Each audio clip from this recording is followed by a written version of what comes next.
4 years ago, I was an intern minister at the ORUCC.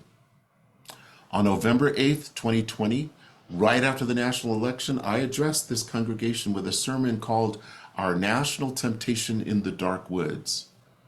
The dark woods symbolize the societal challenges and moral dilemmas we were facing at that time. And I said, of course, there are some standard ministerial things to say at a moment like this. A good minister would remind everyone that feelings can be hurt when you gloat.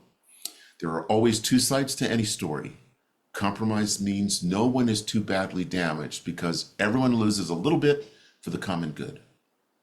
Now is a time to heal wounds of divisiveness and rancor and come together as an American family. It was a heady time when many of us felt that we had dodged a bullet and might finally be free from the rancor and vitriol of the previous administration. And about that administration and what we ended up with by 2020, I said, we accepted a president who operates from his basest instincts and feelings. For the first time in our experience, the GOP became a party that embodied the ego of one man and reflected that fact in their national platform. It was a platform of violated human rights, the celebration of white supremacy, and disregard for the health and well-being of the planet and all creatures on it. The myth of American exceptionalism was the siren song of that administration. Its melody was hatred, and its lyrics were lies. Our seduction to its temptation took us on a spiraling circle to the basement of our weakened and now crumbling democracy. Our seduction flew on the wings of greed, xenophobia, racial and ethnic animus, homophobia, sexism, intolerance, religious cowardice, and hatred of the other. We feasted on lies, cruelty, indifference, and supremacy. We were lost. We are lost. I was taught you never leave a congregation without hope at the end of your sermon. So quite dutifully, I did that at the end of my Dark Woods sermon.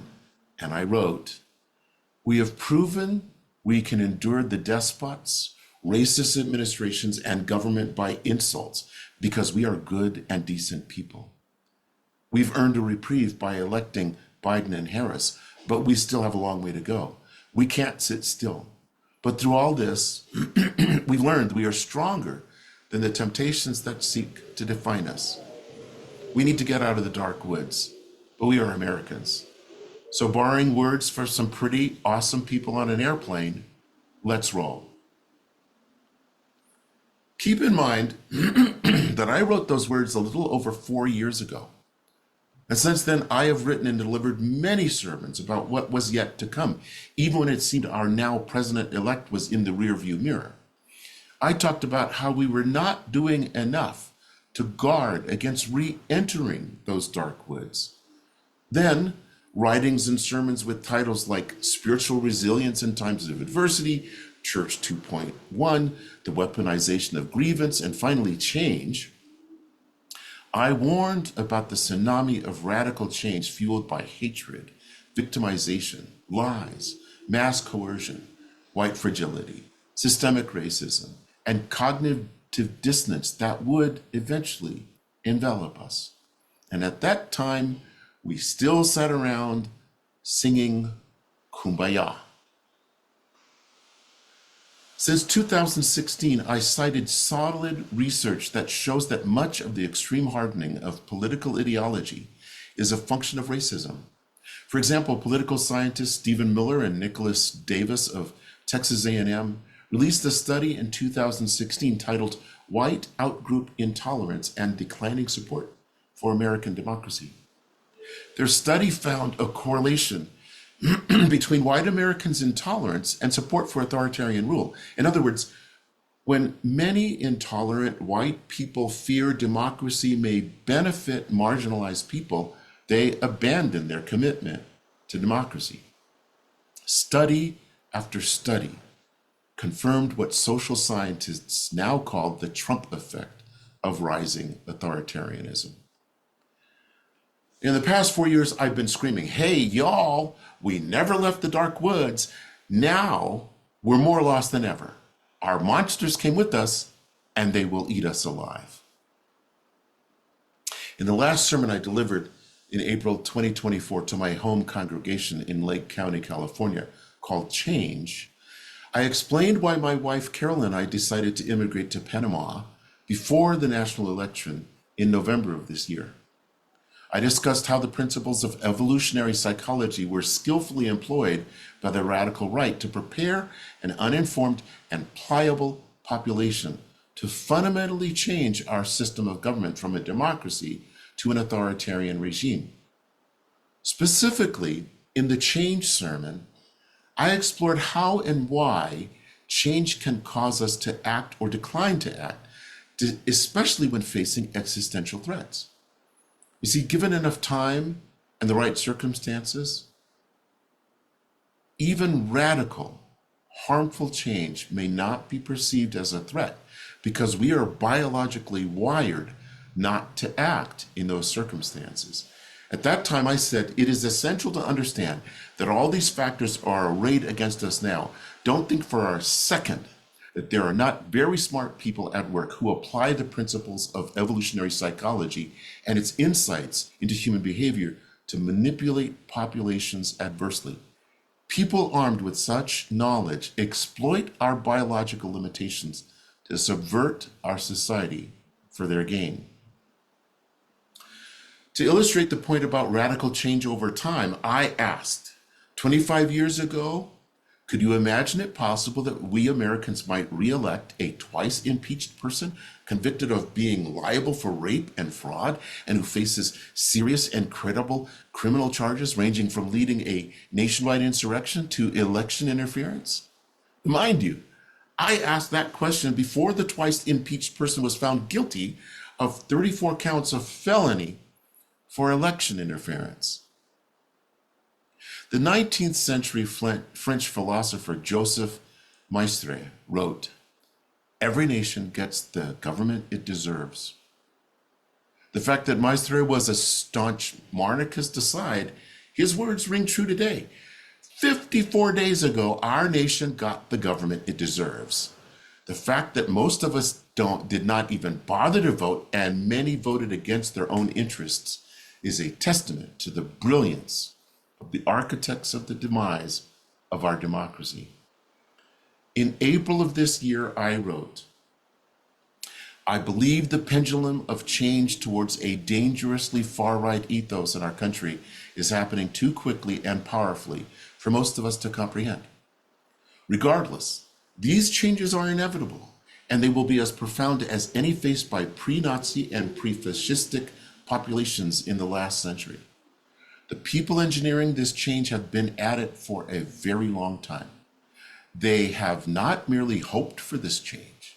They have been seething in the background, planning, forming militias and think tanks. They have appointed judges, adapted their tactics, forced their way onto school boards, taken over state legislatures, and systematically subverted the liberal democratic intentions of our laws.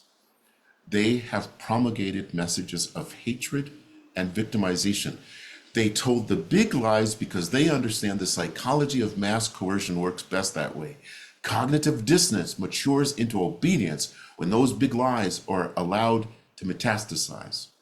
What can we do about this? How, Clovice, can we hope to undo the damage, you might ask?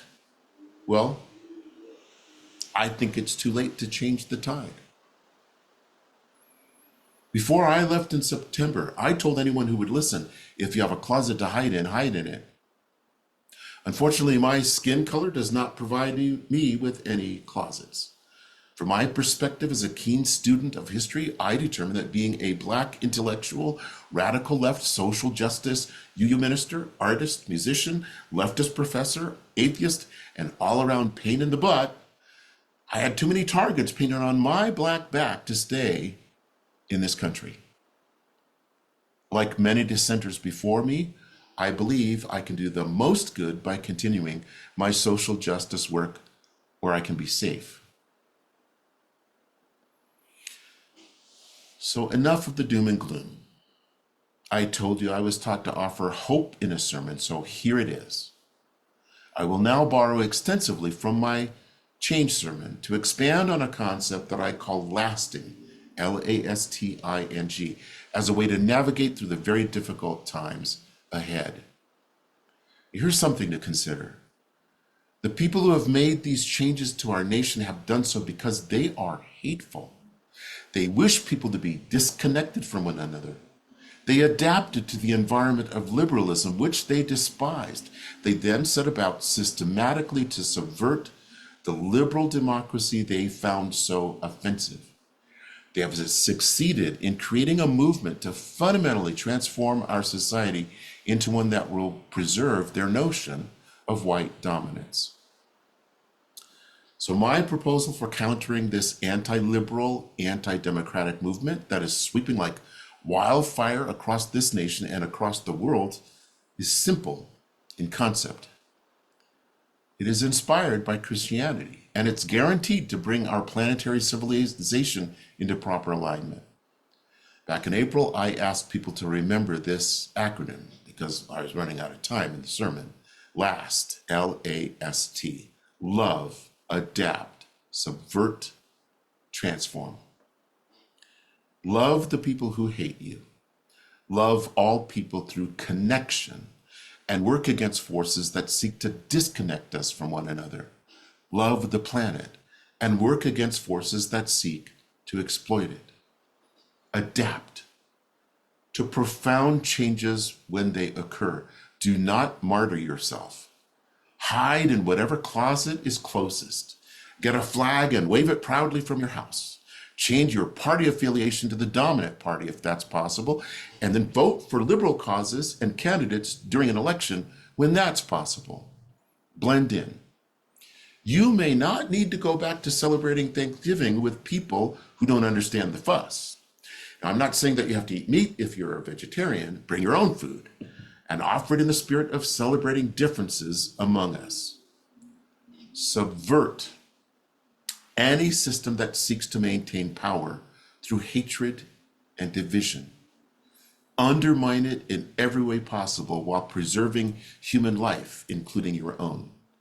Strive to employ art, beauty, parable, humor, reason, satire, and life-enriching technology.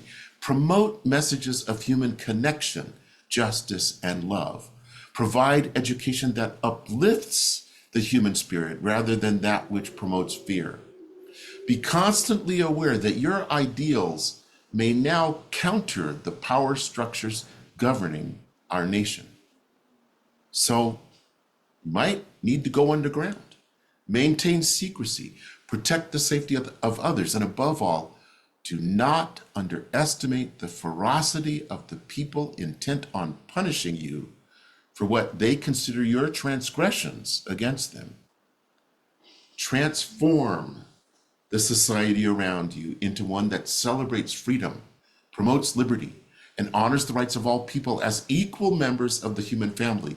Work for diversity, equity, and inclusion of all people. Use the UU principles as a basis for everything you do in the public and private spheres.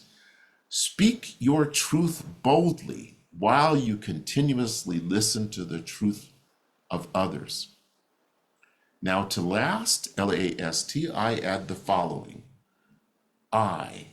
Innovate. Ways to engage people who disagree with you to find common ground. Always apply principles of critical thinking, invite reason and respectful dialogue, and be respectful of their humanity while gently countering the fears and misinformation that might guide them. Use any appropriate technology and method to persuade opponents to break the cognitive dissonant state that allows them to behave and believe in ways counter to their own moral or spiritual center.